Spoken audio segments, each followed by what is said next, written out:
It's all wrapping up into one long day. Day 2 in the desert. Okay, Day 3 out here. day 3 in LA, day 2 in the desert, and fatigue is setting in.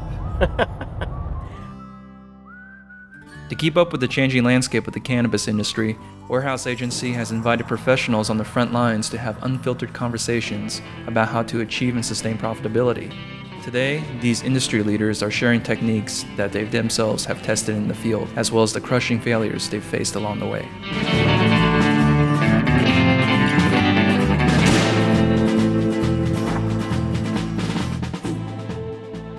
It's the turn of the new year, 2019. Like, what are the trends that you're seeing in like what people have changed in buying from EES? Like, has been shifts, or is there new trends that you would say in the last couple months or so? We're definitely seeing a spike in all extraction equipment, terpene sales, chemical sales, ethanol, isopropyl alcohol, the salts, of course. The HGV is busier than ever. What is your number one selling commercial lighting product? I mean, what are most of the big commercial grows going with? Still mainly HPS double-ended. It's just what's been giving them the best result. And when they like, for example, you'll have clients that, they'll swear by LEDs or whatever type of lighting, right? And yeah, they're more efficient, on power and this and that.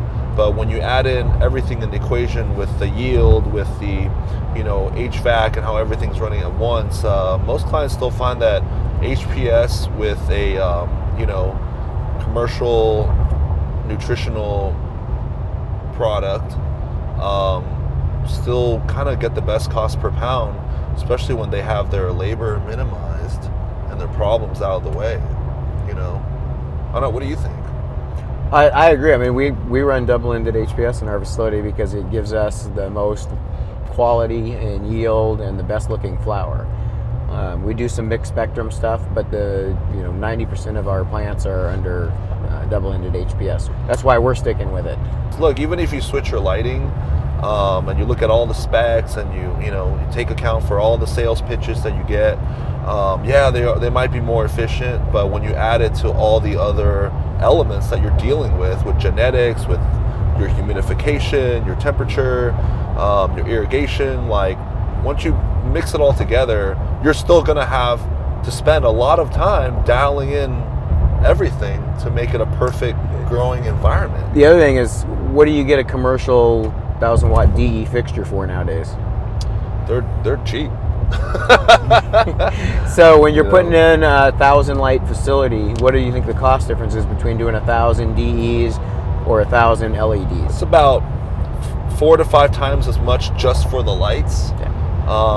And not giving account all the other modifications you might have to make. Now, of course, you can have great success with them, but the entry cost to play, the entry fee is going to be a lot higher. Most people that use, LEDs, they're doing multi-tier grows to maximize square footage, which is, very smart. But at the end of the day, the cost is insane. I don't know. Sometimes spending more money is not, does not equate to making more money. No, but it looks cool. It looks cool when you do tours. Yeah, the tours are great. And I feel bad for the guys giving the tours all day, the growers giving the tours, and just like growers should be growing. They shouldn't be at the hydro store, or they shouldn't be bringing money to pay off bills. They shouldn't be giving tours. They shouldn't, be on the phone taking sales pitches and visits. They should just be growing.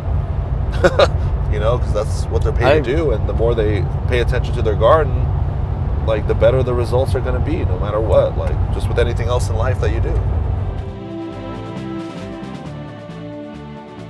I think growing media is very important because it's not about the brand, it's just so much of like, what's going to be the most consistent thing I can use.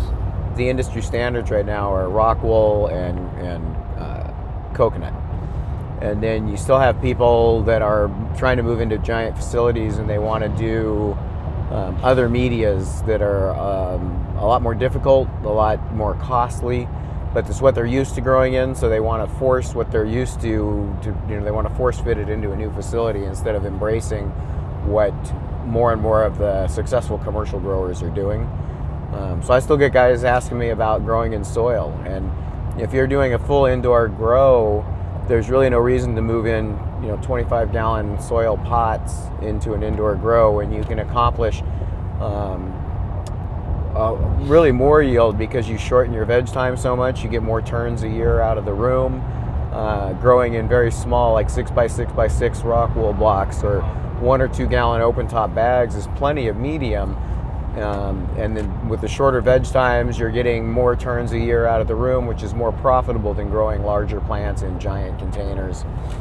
Sometimes you have to embrace new things, even if you're not comfortable with it, to get the results that you really are shooting for. Yeah. Well, I had a client who, I was trying to help him out, and he had ordered. He's like, "Oh yeah, I got a brand new indoor project. I got everything figured out. So I want to order some rolling benches. So I gave him a great deal on rolling benches. The rolling benches arrive at his facility.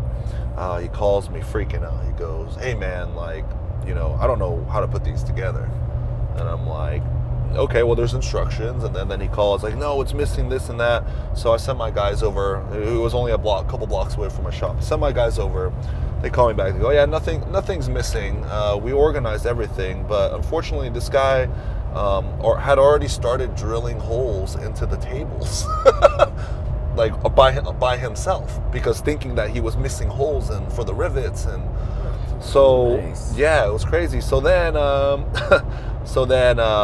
call he calls me. He's like, "Hey, thanks for sending your guys over. Everything's organized. I started drilling. I shouldn't have done that. Blah blah blah."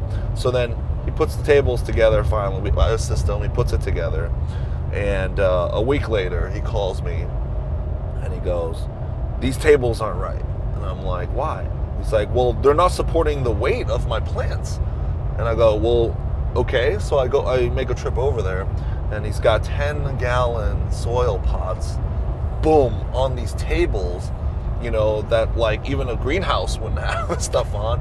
And because he had drilled so many holes into the tables were actually about to Buckling collapse. under the weight.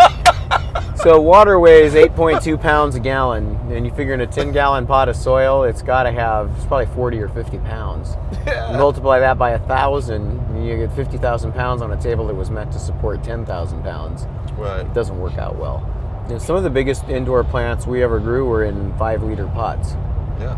Which is about the volume of a 1-gallon open top or a 6x6 cube.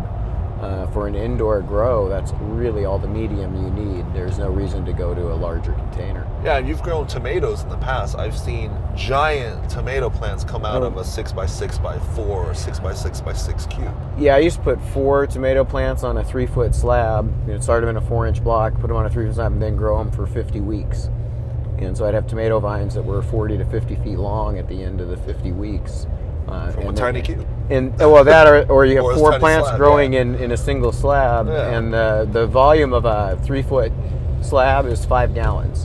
So if Yeah. I had 4, that's 1.25 gallons of medium per plant, and I was still able to grow them for a year at a time in the greenhouse. Yeah, and then also going back to using like bigger pots, more media. I mean, all the water that's stuck inside that pot is giving off so much humidification in your room.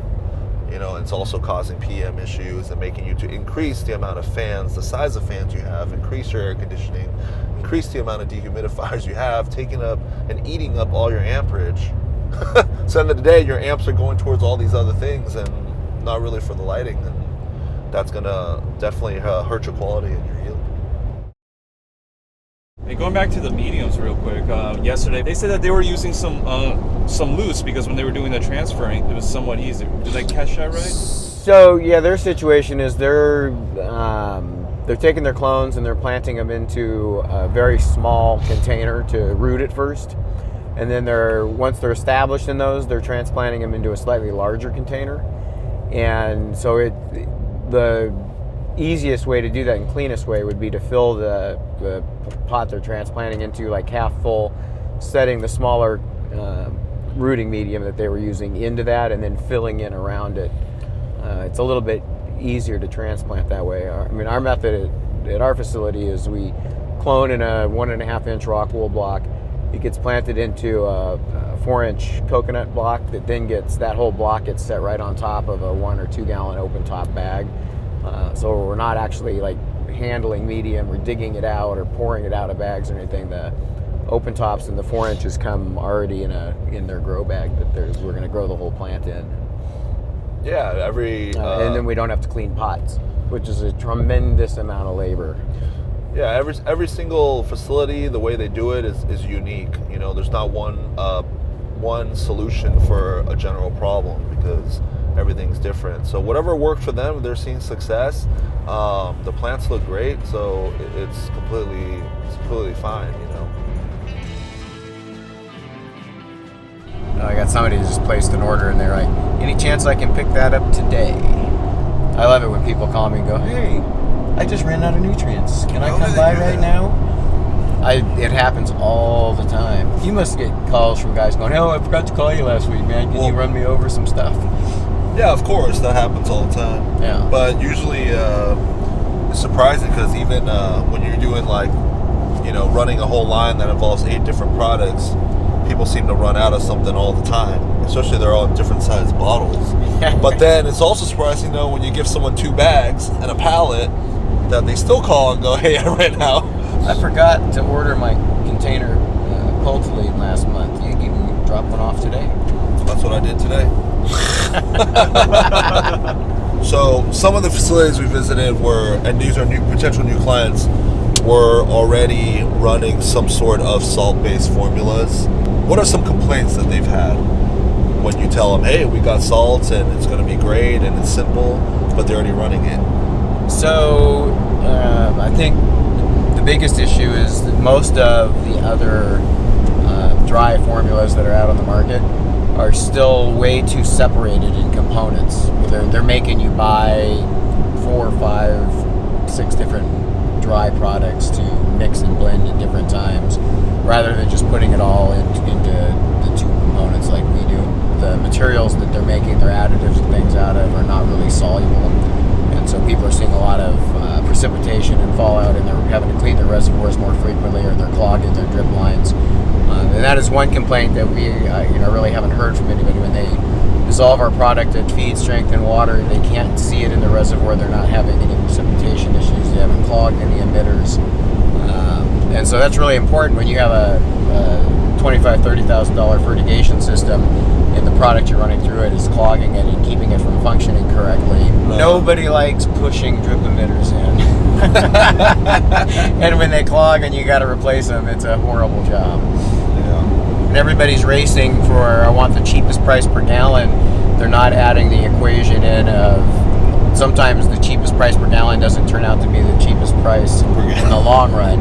Well, based on your yields. Lost yield or lost quality Lost or time. problems with having extra time cleaning of trays and reservoirs or clogged drippers. I mean, all of those things cost money. Labor being obviously a huge part because most of the facilities we go into have 10, 20, 30 employees, sometimes more. All those people getting paid by the hour, and if they're having to stop what they're doing in the middle of the day to fix problems, they're not working on the plants and they're getting farther and farther behind. So there is a lot more to it than just the cheapest possible cost per gallon.